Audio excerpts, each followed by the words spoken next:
Okay, wonderful. So I'd like to welcome you all to our webinar today, Special Needs Planning with Bret Hortin. I'm very excited to introduce Bret. He is a financial planner. He's an advocate for the special needs community, and he's also a parent of 2 children with special needs. So we are so excited to have Bret here today. We're excited to have you. We will have time at the end for questions. If something comes up, you're welcome to put that in the chat. We'll be watching there. One thing that I am going to do right now is I'm putting a file in the chat box. This is an evaluation form. We would love to have you fill this out. And then what you'll do is email it to Bret, and I will include his contact information in the chat box as well. So Bret, I'm going to turn the presentation over to you. Thank you so much. Thank you. I'm so excited to meet with you today. We are going to talk about, let's see, let me get my system up here and running. The 5 common mistakes that special needs families make. And what's even more important than that is how to avoid the mistakes. All right, so let's see, I got to make sure I get the right screen shared. Okay. There we go. Okay. So as it was mentioned, I'm a financial planner. I've been doing that for, I lose track, 35 or so years. But the last 14 has been specifically working with families that have special needs children. And as was mentioned, I'm the father of 5, 2 of which were born with congenital heart defects. Our son which was our child number 3, back in 1994, just before his 5th birthday, he died at Primary Children's undergoing his, I think it was his 4th open heart surgery. A year later, we had another daughter, our 5th, born, and she also had similar type issues. Her first surgery was when she was 2 weeks old. Her first open heart surgery was when she was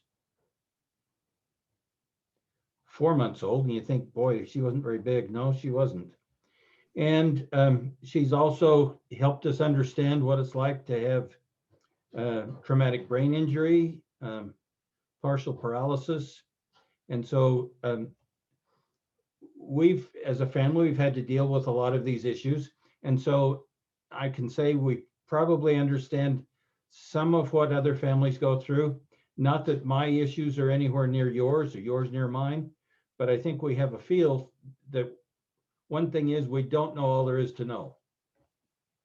So when I work with families, the one question I'm always trying to solve or help people understand is the answer to this question: how can I ensure our special needs child enjoys a secure, comfortable, and meaningful life, even when I can no longer provide it? That is really the thing that I always try to address. That's the number one issue. It doesn't matter who you are, what your situation, what the disability is. This is the question we have to answer. So in today's webinar, we are going to talk about the 5 common mistakes that special needs caregivers make. And these are the 5, and we'll go through them each one at a time. And I've seen them all happen. And unfortunately, it makes a big difference in our families. So mistake number 1 is not having a plan. Now, what do I mean by that? I mean, you don't do any planning at all. And it's catastrophic. And let me tell you why. And I'll use this story to illustrate this. Now, this is a true story. I'll keep the names anonymous so that you can't figure out who it is. But I got a call from a woman, and she said she'd been referred to me. And so we set up a Zoom call, and there were 3 sisters on this call. In their 50s and 60s, probably 50s, 60s, and 70s. So these 3 sisters. And they told me about just the last week, they buried their fourth sister. She had died very unexpectedly, and she had left a 25-year-old son that had autism. And they didn't know what they didn't know what to do next. And they had heard that I could help them. So I asked a few questions, and the more I asked, is kind of the deeper this got. I asked,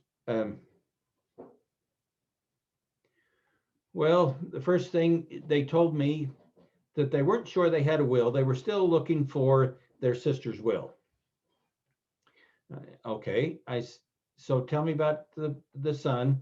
Well, he has high functioning autism, and I always wonder what that means. High functioning for one person is not the same as high functioning for another, but they said he has high functioning autism. He drives a car and he works part-time at a local McDonald's. Okay. And I said, so where's he going to live? Well, in the house that he lives in now.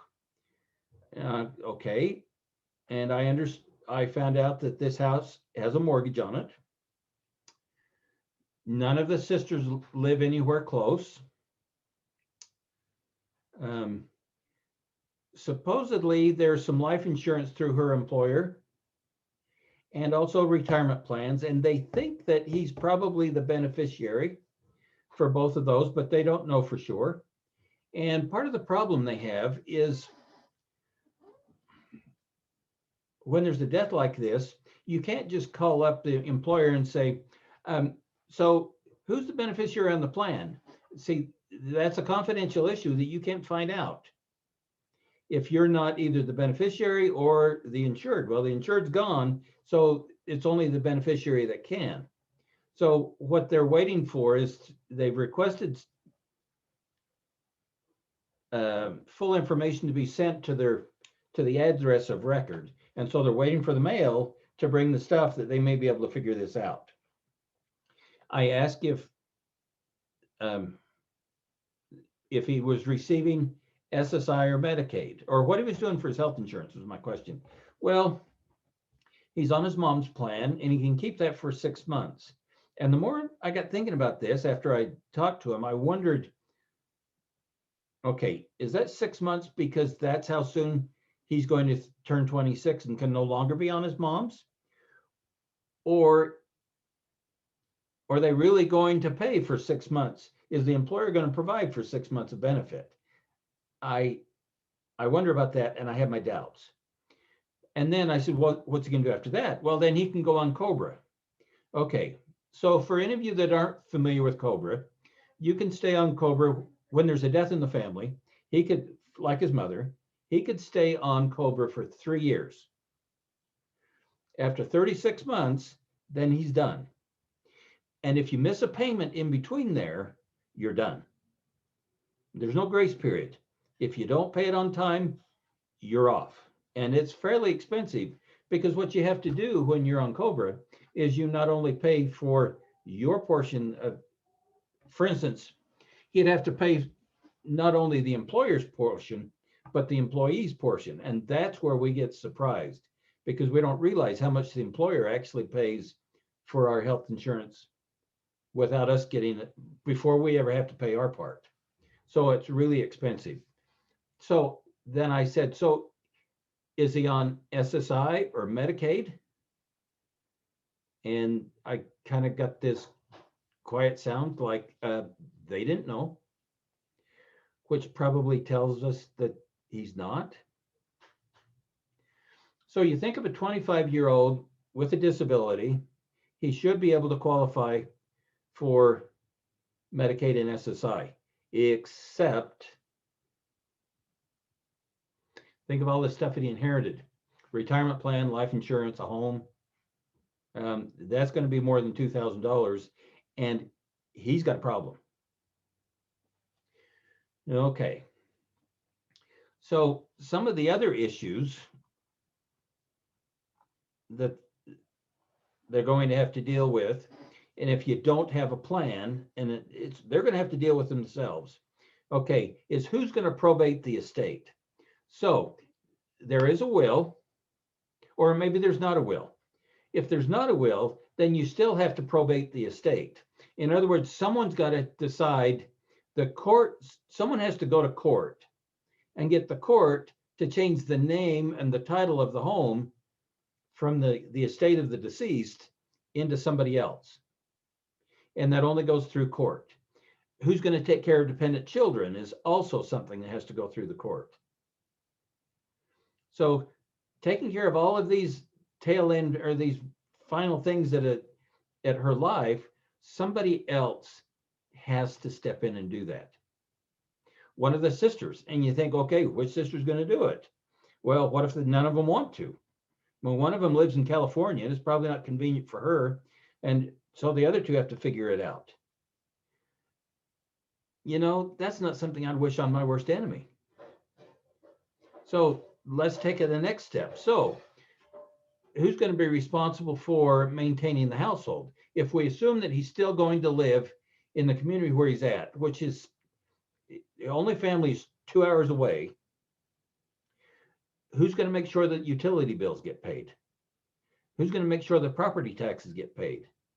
And how about the homeowner's insurance? All those type of things. Who's going to take care of that? Down below you see, okay, what about health insurance? What about those other supplemental living expenses? Who's going to make sure that his car's working? Who's going to make sure that on those bad days he even gets up and goes to work? Now, I asked some of these questions and they said, oh, the people in that community, they are so supportive. They said, whatever he needs, they'll take care of. Okay. One of the things that I found at the death of our son is everybody wants to reach out and help and love for about a week. So death occurs, then you get the funeral, and a couple of days after that, they're still supportive. But a week after that, they're on to their own thing and they forgot about you. So you think here, okay, in his case, are they willing to take care of him for 2 days, 2 weeks, 2 months, 2 years, 20 years? That's a problem. So by having a plan, if they were to have put together a plan, all of these issues could be addressed by whoever the mom wanted to address the issues. That's why having a plan makes it so you don't leave any of these things to chance. And you're not looking for the welfare. And now when I say welfare, I don't mean money necessarily, but just the good graces of someone else to take care of your child. Because somebody's going to have to. All right. That's mistake number 1. I'm going to tell you, it's interesting to talk about mistake number 1. I can talk about it and talk about it and talk about it. But it was something to actually talk it to someone that's in that situation. And I know that there are a lot of people that are right now. The only thing they've got going for them is death hasn't occurred. And we never know when it might. So don't be left without a plan. Don't dislike your sister or your brother-in-law that much. Love your child enough that you plan for if you can't be there. Okay. Mistake number 2. Expecting other children to care for their sibling with special needs. Now, this is kind of interesting.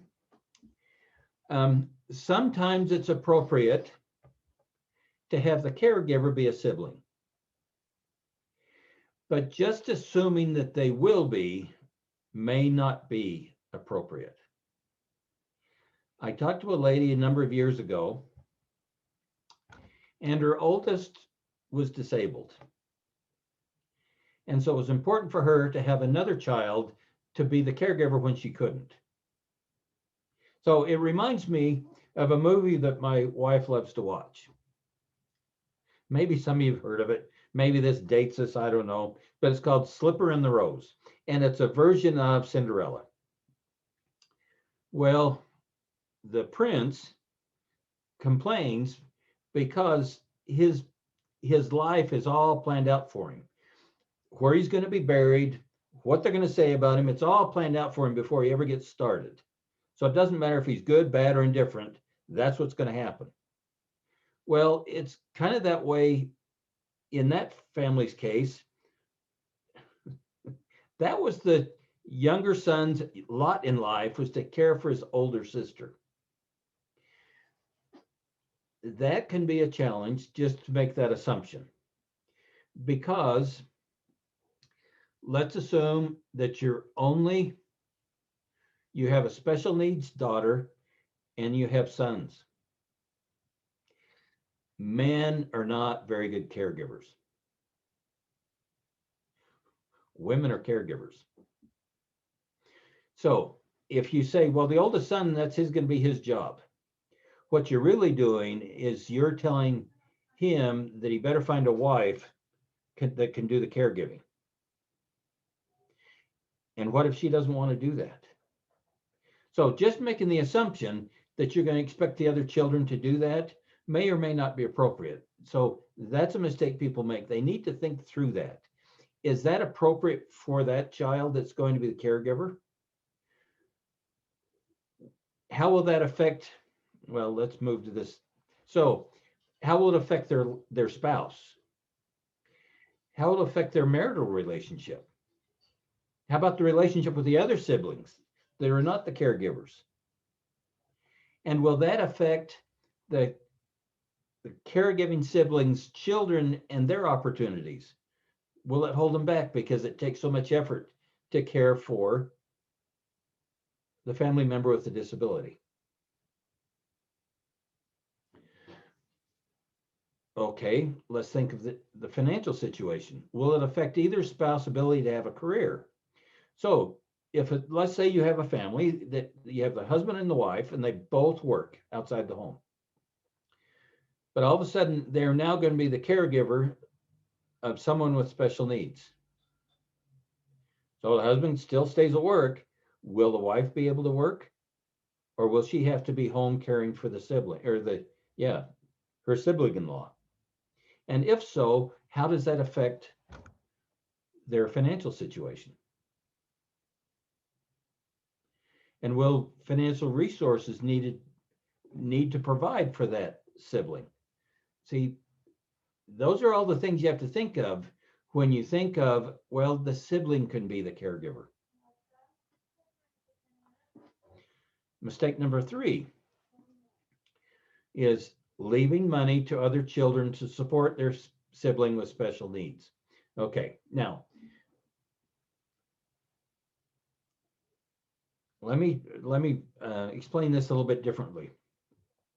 Everybody knows that if you have too much money, if a special needs child inherits too much money, or any money at all, really, then they're going to lose their SSI and their Medicaid. So we'll just write them out of the will, and the other siblings will get all the money, right? And then what we will do is we'll just assume that because they'll take that money and they'll take care of their sibling.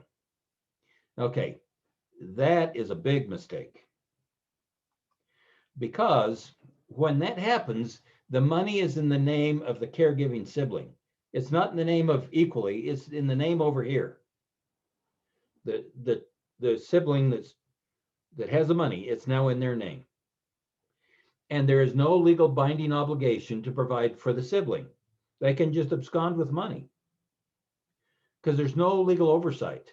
Courts aren't going to take care of it. No, it's their money. They can do whatever they want to with it. And the person over here that has the money, they're also responsible for the taxes on that. Plus, the money over here then can be, as it mentions here, can be subject to a divorce decree. So let's assume that the caregiving sibling over here that you gave all the money to then gets in a divorce. Well, the money that you gave them is part of the household money. And so it gets split. So the ex-daughter-in-law that's no longer around took half the money, because that's what you did, is you gave them the right to do that. So then what happens if they have the money over here, and because of whatever happens, they have to go into bankruptcy? It's a bankruptcy asset. And the bankruptcy court can even come and get it if they want to. Okay, what happens if they just mismanage the money? You know, they just had a hard time getting through things, and so they had to use that money that was really earmarked for their younger sister, but they had to use that money to buy a new home. Or they just couldn't make ends meet because he was out of work, and so they had to spend that money. Okay, once it's spent, it's spent. What if they decide to invest the money? And because of investment losses, the money's gone again. Once it's gone, it's gone. And there's no legal way to recover it, because you gave that child the opportunity to do whatever they wanted to with it.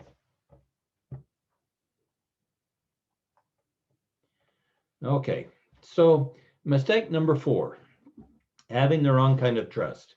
So instead of giving it to the sibling that's going to be the caregiver, you then go to an attorney and you have them draft a trust, so that you've heard that if I put it in trust, then they can still receive their SSI and their Medicaid, and everybody's going to be happy. Plus, then there's legal oversight and all that kind of stuff. That all of these issues here go away because we put it in a trust. Well, the challenge here is there's an awful lot of different kinds of trusts. And there's 2 that we want to talk about. And they're what is known as special needs trusts.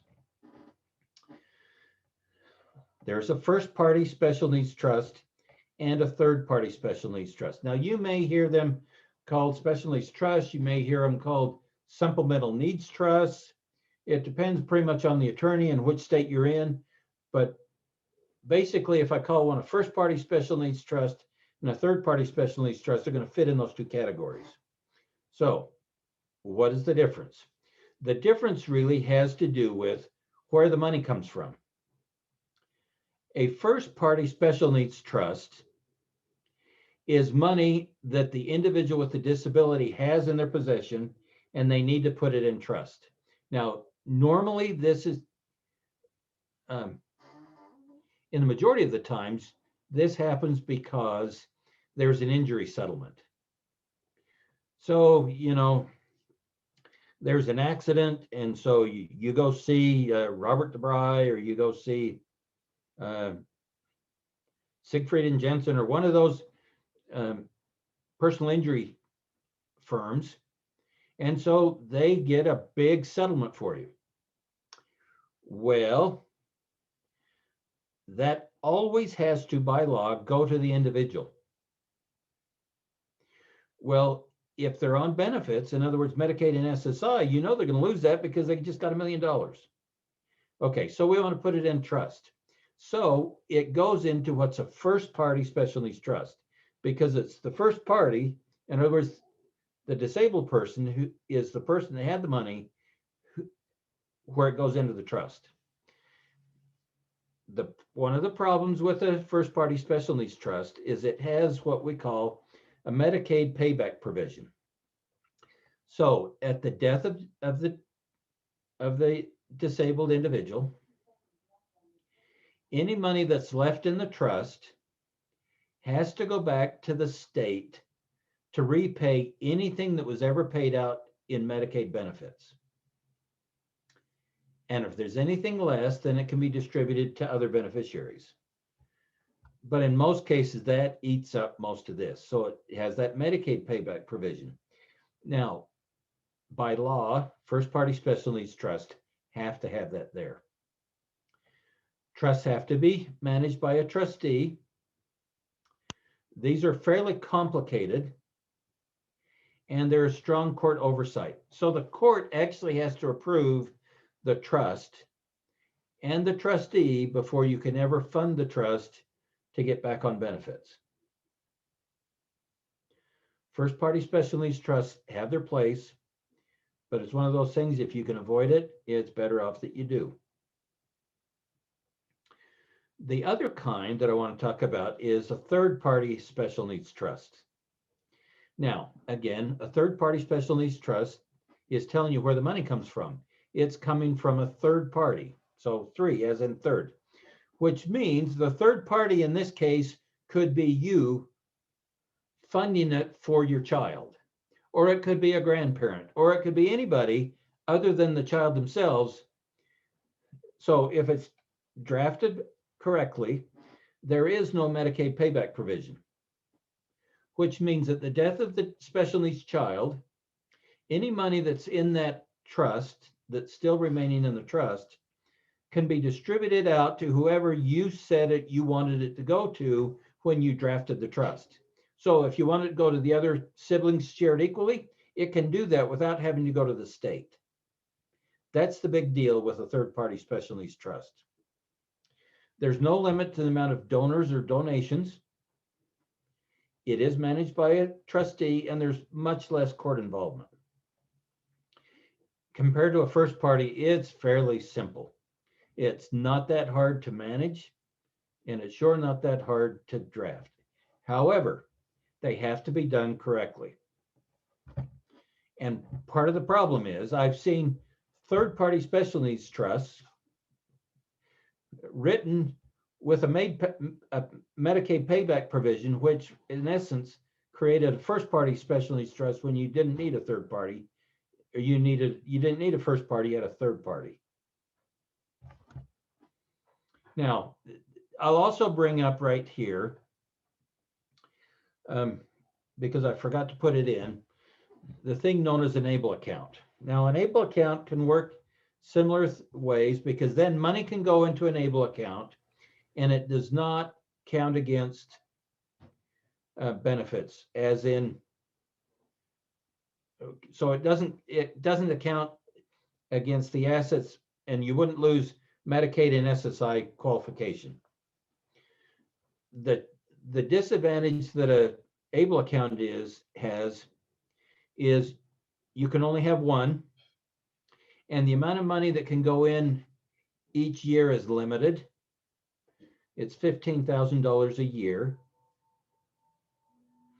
So, and anybody can put it in. The individual can, or the family can. However, the total amount that can go in any year is $15,000, and an individual can only have one. Can't have multiple, they only have one. So you're limited how much money can go in there. So if you think about that first story I told you about, this family and the money, so that they put that in ABLE account so it could protect it. Well, number one, the house can't go in an ABLE account. The retirement plans can't go in an ABLE account. And you might have the life insurance. Chances are it's more than 15,000. So that really doesn't solve the problem. Now, a full discussion about an ABLE account is probably going to be better for sometime later, but it is an integral part of your planning. But it should be used in conjunction with a third-party special needs trust and an ABLE account. By the way, some people may ask, can you have a first and a third-party special needs trust? The answer to that question is yes, because I have a client who a number of years ago set up a third-party special needs trust as part of their special needs planning. About 3 years after that, their son decided to roam around the special needs bus in the summer as they're coming up the freeway. And unbeknownst to the driver or the attendant that was on the bus, he decided to walk out the back, the emergency door out the back of the bus. And he landed going 60 miles an hour on the pavement. Fortunately for him, the driver behind saw what was happening and stopped in time so he didn't get run over. But there was a large settlement from the school district's insurance plan that came to that family. And so that money was put in a first party special needs trust because, again, it was the injury settlement. So they have a first party, they also have a third party. And I believe now they even have an ABLE account to go with it. So it's really, it depends on the situation where we go with that. So mistake number 5, inadequately funding the special needs trust. So let's say we have the special needs trust, but if you don't put enough money in it, what's the special needs trust going to do? And you can fund a special needs trust in many different ways. You can put cash in it. You could have the special needs trust be the beneficiary of life insurance. So the proceeds of life insurance will go there. You could fund it through the real estate. You could say at my death, my home goes in their special needs trust. Again, inheritance through will. So grandpa has a will and he puts it in there. I want all my death proceeds to go to Johnny's special needs trust or whatever. So when the will gets probated, it goes into the special needs trust. Cash gifts from others. For instance, if there's, maybe you have a rich uncle that every year he likes to make cash gifts to family. Well, having put the special needs child's money into their special needs trust, as well as you can also put securities in there. So investments, stocks and bonds, that kind of thing.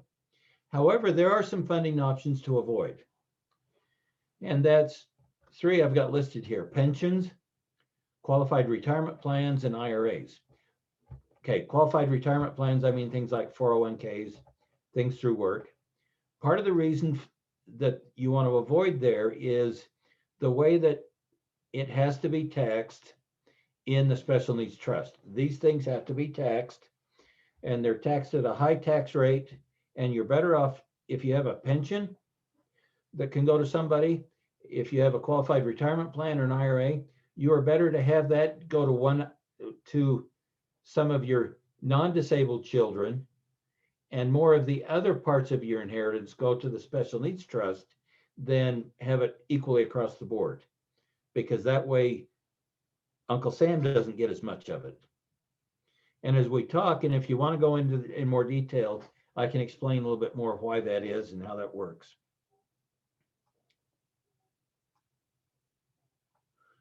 Okay, so now the next question is, how do we avoid these common mistakes? Well, let's say, put it this way. By working with qualified professionals, you can avoid these common mistakes. So it's important to work with a financial advisor that's trained in special needs, because unfortunately,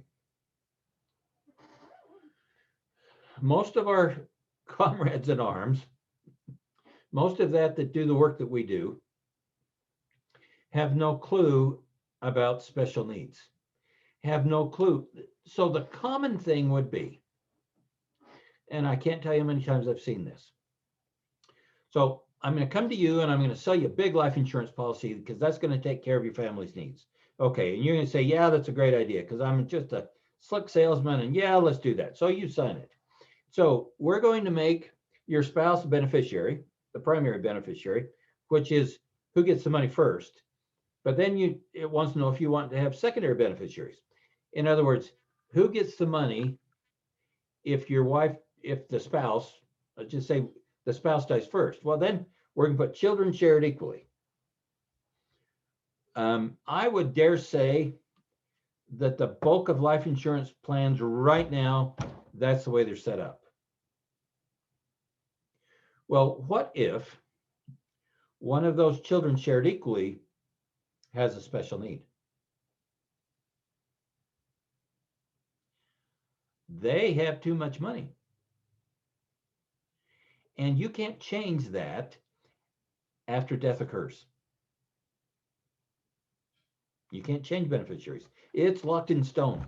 Up until death happens, the owner of the policy can change it. But once the insured dies, that's it.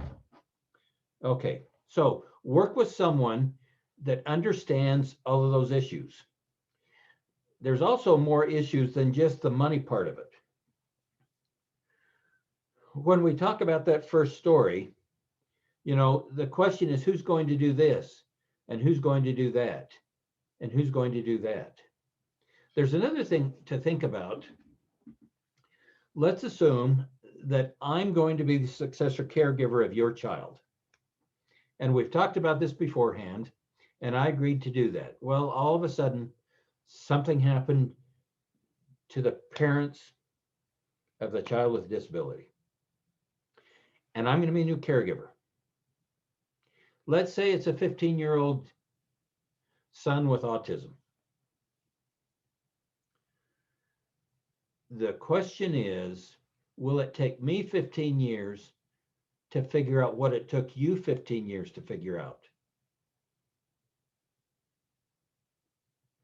The problem is, when I have a question, I can't call you up on the phone and say, what do we do about this? Because you're not available. The next thing we need to do is you need to work with an attorney that holds themselves out as a special needs attorney. The reason why, I've read an awful lot of special needs trusts. And unfortunately, almost half of them need to be rewritten because they're not written appropriately. Because when they would have to be exercised, the court would throw it out and the family would lose their benefits. Because it's not going to work the way it's written. Because the attorney thought they knew what they were doing, but they didn't. I had a client that I talked to and I said, we went through a plan. I said, okay, we need to get the trust done. He said, well, I work for the state and I have prepaid legal and they tell me they can do a special needs trust. I said, okay, that wasn't a great idea, but I'm not going to argue with him. I said, so can I review it when you get it done? He said, oh, sure. So they got it done and I was visiting with them and they provided it to me and I read it. Oh, heavens. Okay, so that had the payback provision right in the middle of this third-party special needs trust. So I got on the phone, I asked the attorney, I said, so why did you put that? Is there a reason that provision's in there? Oh, he says, that's a voluntary provision anyway. He says, first party, third party, they're all the same. I thought, oh boy. I said, oh, thank you very much, and hung up my phone before I said, you don't have a clue. Because a provision like that's not voluntary. You think the state's going to just let you keep your money when it's supposed to go to them? I don't think so. And the other thing is, they are not the same. So there are an awful lot of attorneys that can say they can do special needs trusts. Very few of them can do them correctly. Make sure yours is done correctly, because the problem is you won't know that it works right, or it won't be found out that it doesn't work right until you're gone. Someone else has to clean up the mess. And it's helpful to work with a qualified tax advisor that understands the tax benefits and the tax deductions that families with special needs children are legally able to take. Not everyone knows what they are. So this is me. Once again, I started in the financial services field back in 1987. In 2006 is when I started working with special needs issues. I have specialized training through the CHSNC, the Chartered Special Needs Consultant Program, in life insurance, healthcare issues, all these trusts, the ABLE Act. This stuff is things that I work with and that I understand. And I try very diligently to stay abreast of any new changes. And again, there are tax changes just because of the way the tax laws changed a year ago, it affects here. The ABLE Act has been changed as well, especially here in the state of Utah. It changes all the time. So do our government benefits. So these are things that I do. Um, and how I do that is I help people create this special needs, and I call it a life care plan, because it really is planning for the care, the lifetime care of your child with special needs. And I've broken it down into 4 different modules. And the first one is to create your life care plan vision. Because if I don't know what your vision for your child is, there's no way I can help you. I can guide you the right way. And it's not my vision. It needs to be your vision, because nobody knows them like you do. And because when we design your child's life care plan, what we do is we document there a number of things: who they are, let's say, their personal history, their medical history. We put in there all the doctors that you've seen or you're currently seeing. And we also put in there even those that you never want to see again. I know you all have those. We put in there what medications they're on, and if there's any unique ways you get them to take it.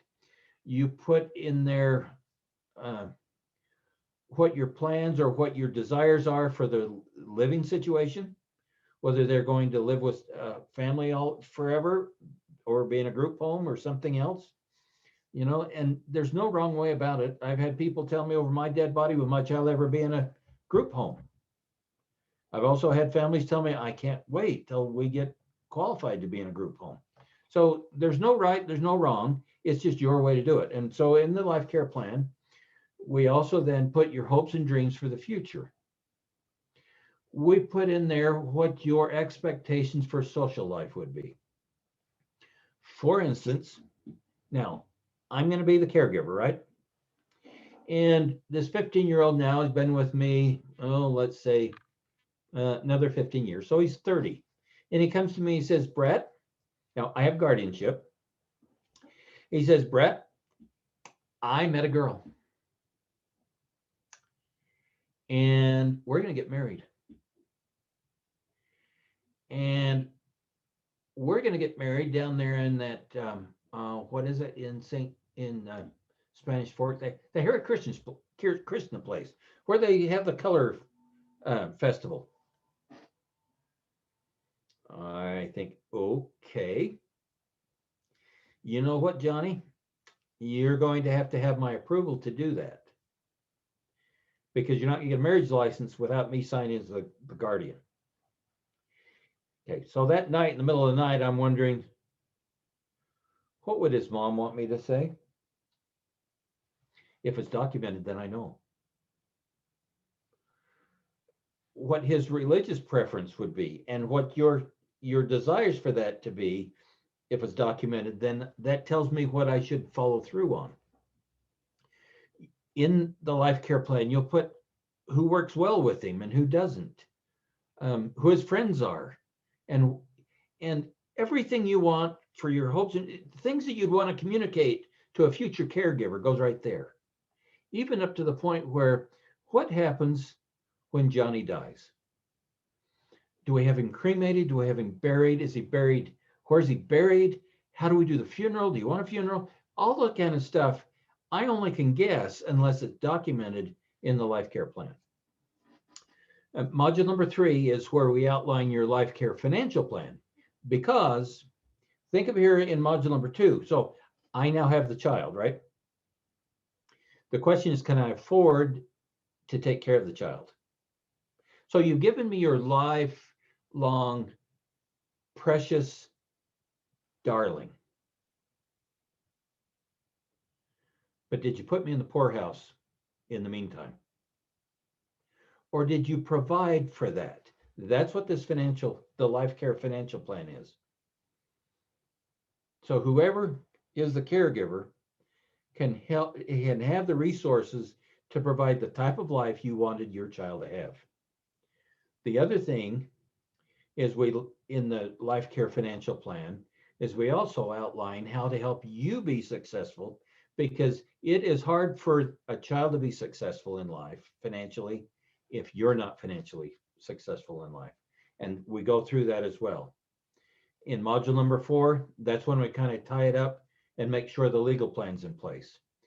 Things like if you need guardianship, the special needs trust. We could even put the ABLE account in, it could be lumped into that if we wanted to. You need things like power of attorney or healthcare directives. All of those things that you need as part of an estate plan, we'll call it your life care legal plan. That way, it's all cared for. So when there's a death in the family, when there's your death, yes, it's traumatic for all involved. And it's hard to explain that to your special needs child because mom just went away. But we can do our very best to keep life as normal as possible because we have the life care plan in front of us. We have the resources, the financial resource to make that happen. We also have the legal backing to make sure we don't have any hiccups there. And we know the vision. That way, we can solve and answer that very first question. How can you ensure that your special needs child has a safe, successful, and profitable life while you're here, and even if you're no longer able to provide it? So, are there any questions? If there are, feel free to unmute your mic and fire away. I'll see if I can come up with some answers for you.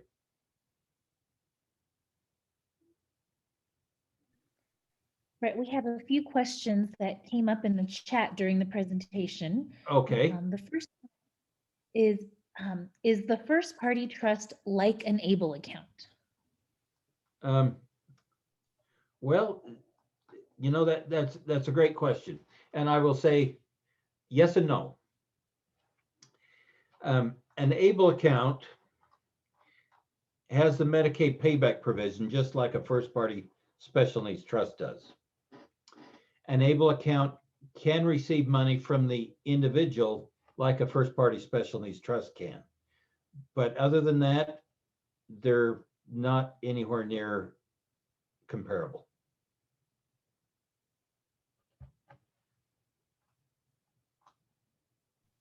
Okay, and then Brett, we have another question in the chat. How do we find out if our special needs trust is done correctly? Also, I would love some ideas for planning for living circumstances for a child with special needs that do not involve relying on family. Okay. Oh, shoot. Ask me the first question again. That was a two-part question, right? That was a two-part question. The first part is, how do we find out if our special needs trust is done correctly? Okay, one of the things that I do as part of my process is I review a special needs trust. I review special needs trusts, and if there's questions that I have on it, now I'm not about to tell you that I'm the expert, but I'm pretty good. However, if there's something that I'm not clear about, I have a resource that I work with, one of the top special needs trusts in the state, that I ask him, and he gives me, he keeps me on the right track so I don't get off the mark. So if that's something that would be helpful, reach out to me and let's schedule a phone call. Now, the second question was, second part of that question. Second question is some ideas for planning for living circumstances for a child with special needs that does not involve relying on family. That gets to be more and more challenging. There are some state resources that we could look into. I would prefer that we'd talk about that on a one-on-one rather than generally, but there are resources. So there is what's known as a guardian ad litem, which would be the guardian the main thing you need in a case like that is you need someone to oversee everything that goes on like the guardian would. Because there are, there's group homes and such, but even if someone's in a group home, they need someone to oversee that individual and everything about them. So that's where the guardian would come in. So that's something we could discuss further.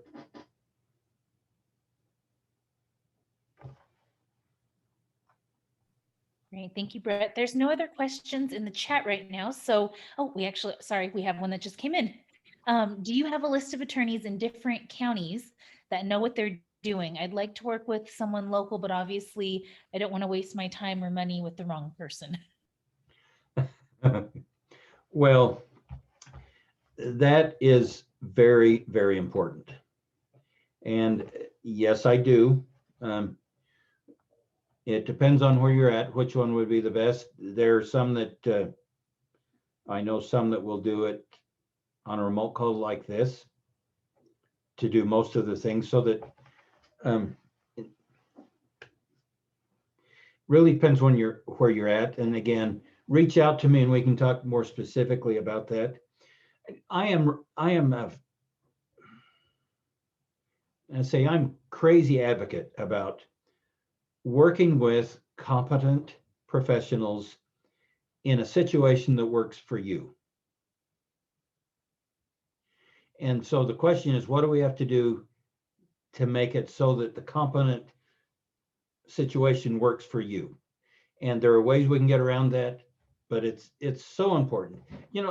The worst thing that could ever happen, I think, is for somebody that I knew to die and find out that their special needs trust or their whole estate plan didn't work and it was a mess. And to think that I knew that person and I wasn't able to do something about it for them, that would break my heart. So yes, I am adamant. Just because someone says, yeah, I can do special needs trust, doesn't mean they can. I think the proof is in the pudding, and if I've reviewed their work, then I would recommend them. But if I haven't, I would have to review it first before I'd recommend it. So once again, reach out to me though. Okay, now here's something here that someone mentioned. There is nothing about caregiving that is gender specific. Brothers, fathers, uncles, grandfathers, men in general are all capable of being extremely great caregivers. That is true. But one thing that I understand, I got involved with caring for my dad when he had cancer. And there were things that my mom would do for him that I knew that I never could. And I know there's things that have to be done that might have to be done for my mom that I never could. No, I couldn't. I really, really couldn't. So I know to make a blanket statement like that, that may not have been absolutely accurate. And I know there are very, very competent, qualified nurses that are males, but most of us guys don't do so well. I think I can fairly say that. However, there are exceptions to that and every other rule.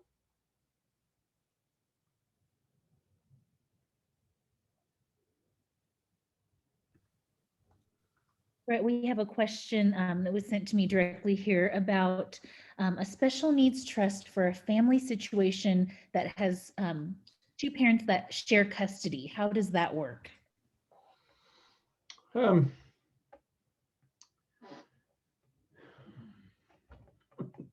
Well, it's going to work as well. I'm going to say it can work well. It works as well as the two parents with custody work. It has to have a trustee. It can be a joint trustee. Either parent could put money into it. Either parent could be the guardian. They could both be the guardians. where it gets kind of rough is when the two don't get along and it's not an amicable divorce situation. And you just take care of the kid and the mom says, well, we need to do this. Well, I'm not getting involved with it. But if it works well, if the family situation, though not together, can work well, the trust can be set up so that it can work well. Okay, there's a question here. Would it be best to start with financial planner or attorney? I would recommend that you get with a financial planner first, because that way the attorney knows what they need to be drafting the trust for. One of the things that I have seen very few attorneys that do much more than just draft the trust. And we need everything else to go along with it. For instance, the directions for the future caregiver. So the attorneys that I work with prefer that the clients work with me and then I take them there and then they can wrap it up from that point. But either way works. Okay. I was told I don't qualify for my daughter to get SSI. Is there a way to get that for her? Okay. That's a good question. And what I don't have is all the facts. So, and this is coming from Susie. Okay. Will you do this for me, Susie? Will you put in here in the chat right now, tell me how old your daughter is?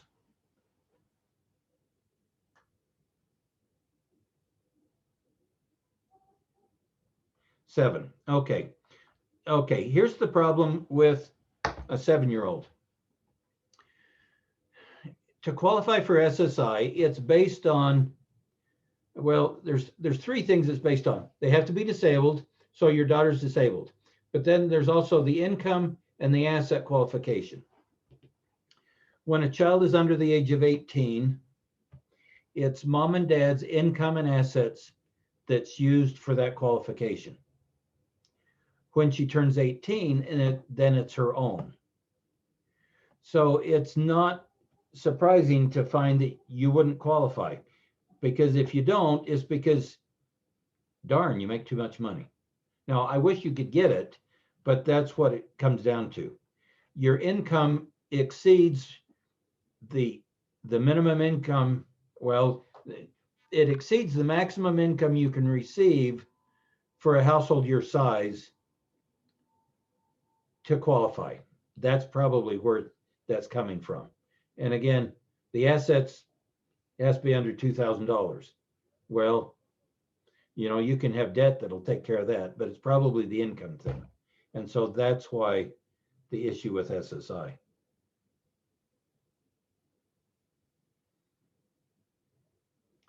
Okay, how does a special needs trust work for other non-special needs siblings? Technically it doesn't, but what you can do is you can have, so let's assume you have, I don't know, let's say 3 children. I don't know, I guess 3 is a big number today. And one of those is disabled. So you have a special needs trust for child number 1, but these other 2 could have a regular trust, just a family trust that, the whole world uses, that could provide for them. And you just have to fund each part of it appropriate for who's the beneficiaries of those trusts. That's once again, that's something to talk to me about. Okay, so I must be here. Tiffany must be telling me that she lives in Davis County. I have a very good friend actually in Salt Lake.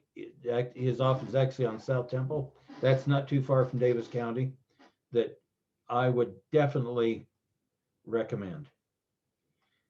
Is there a do-it-yourself life care plan template that asks the questions so that we can start thinking about them, or do we need to hire someone to put it together for us?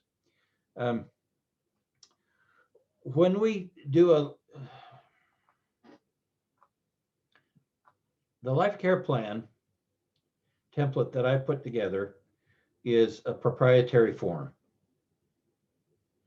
So if we can work together, if you want to work with me, then I can see that you get it and we can work together and we can, well, okay. Here's the thing. The first consultation with me is always, always, always going to be free. And we can discover, we can explore all sorts of things. And then based on where we need to go from there, we can talk about what it's going to cost. And it'll be different for different people because the situation is going to be different. So feel free to reach out and we can go through that. If I have not created a special needs trust or a will, where should I begin? You should begin by getting hold of me in Cache County. I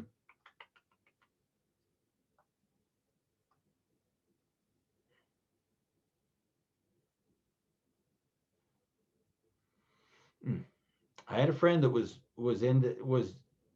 doing that, but then he became a judge. So I'm going to still have to work on an attorney in Cache County. By the way, my mother and a brother and all his family lives up in Cache County. So I get up there quite often. So I know where that is.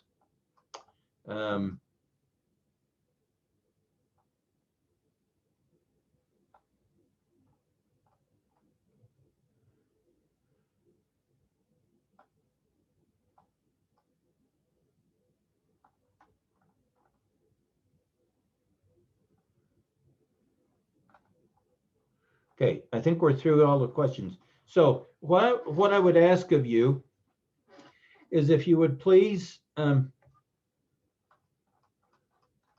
download the evaluation form, complete it and email it back to me, because that's going to tell me a couple of things.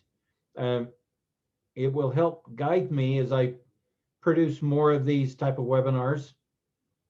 What type of topics would be most important for those of you that are in the trenches, as we like to say, up to your ears in special needs. The other thing is, it will give you an opportunity to provide me with your email so I can put you on my email list.